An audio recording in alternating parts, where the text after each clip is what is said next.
Hello friends and welcome back! Today I wanted to talk about a topic that is not exclusively pagan, and that is planetary retrograde. And what does retrograde actually mean? Outside of any metaphysical meaning or astrology interpretation, retrograde, or more specifically, apparent retrograde motion, is caused when the inner planets lap the Earth in their orbit, because these orbits don't match.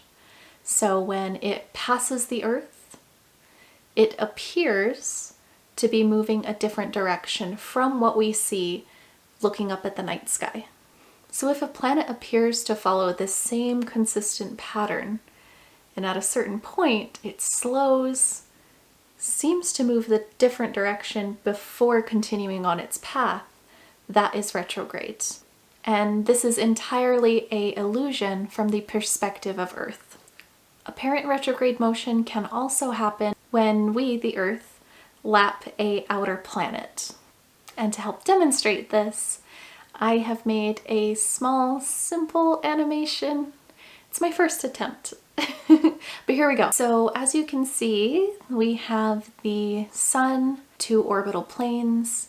In this instance, I have made an example out of Mercury and our Earth. So while they orbit each other, you can see that with their orbits that don't match, Mercury is going to lap the Earth in a complete orbit before the Earth makes a complete orbit.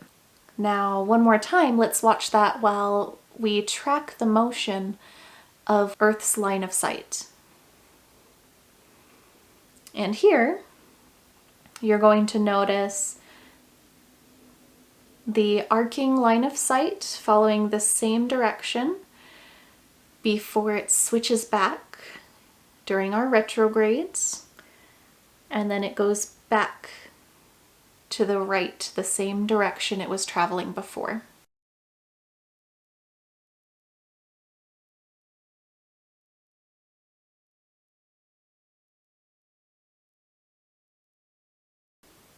So this is what's actually happening when people say that a planet is in retrograde.